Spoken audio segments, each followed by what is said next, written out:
Hello guys, welcome back to my YouTube channel. आज मैं आपको क्लास 12th का टॉपिक नंबर थर्ड है कूलाम के व्युत्पन्न वर्ग का नियम बताऊंगा। टॉपिक नंबर फर्स्ट में बता चुका हूं वैद्युत द्विध्रुव गुण, आप जाकर देख सकते हैं, लिंक डिस्क्रिप्शन में पड़ी हुई है। तो आज मैं आपको कूलाम के व्युत्पन्न वर्ग का नियम बता रहा हूँ। तो चलिए बिना देरी करे स्टार्ट करते हैं वीडियो को।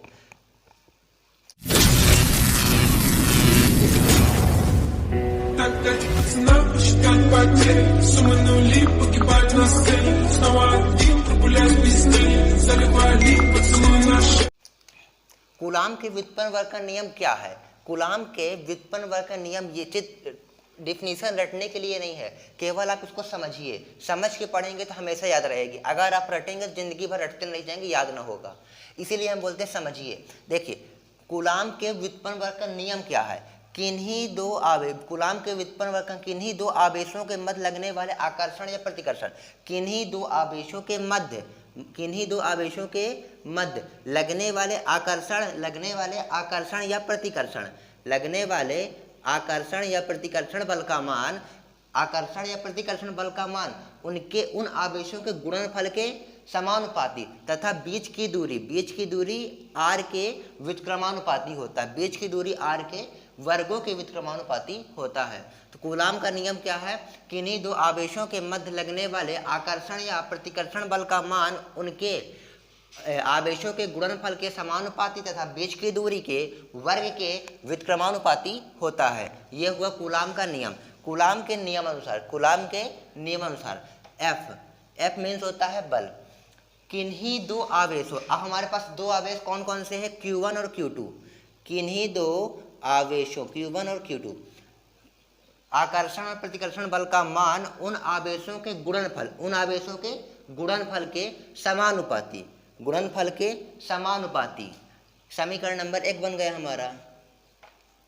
और दूसरा पढ़ेंगे समानुपाती तथा उसके बीच की दूरी के वर्ग के व्युत्क्रमानुपाती होता है। अब हमारे पास बीच की दूरी क्या है? बीच की दूरी हमारे पास r है, तो व्युत्क्रमानुपाती होता है 1/r²। इक्वेशन नंबर हमारा सेकंड बन जाएगा। समीकरण 1 और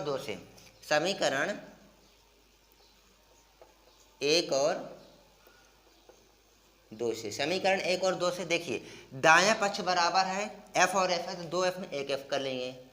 और directly proportional to Q1 into Q2 upon नीचे r² तो r²।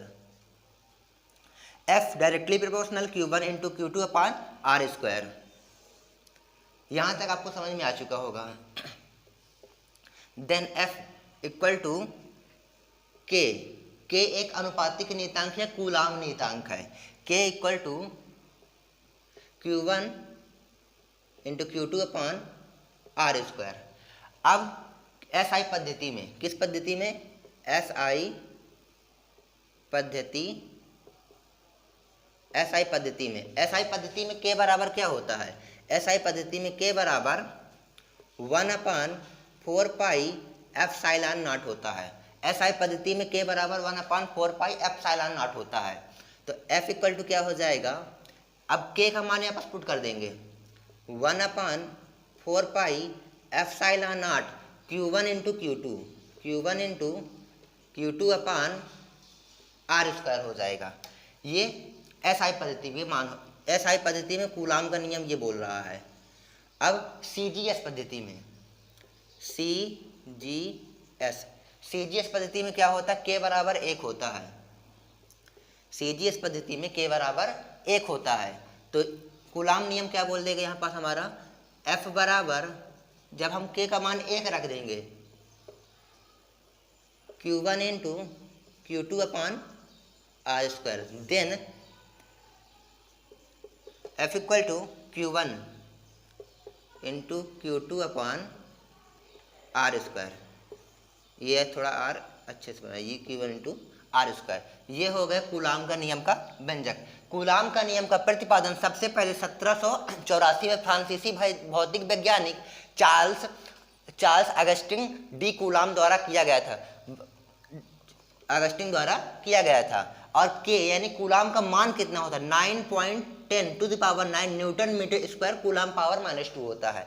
और और इसे देखेंगे तो k बराबर क्या हो जाएगा, 9 बनाकर 9 उठे 0 रख देना, 1 2 3 4 5 6 7 8 9 n m स्क्वायर c की पावर -2 ये होता है। आपको इसको लिखना है और इसको लिखना है, बस हो गया। Thank you for watching my YouTube channel. इसी प्रकार की वीडियो पाने के लिए चैनल को लाइक एंड सब्सक्राइब कर लीजिए।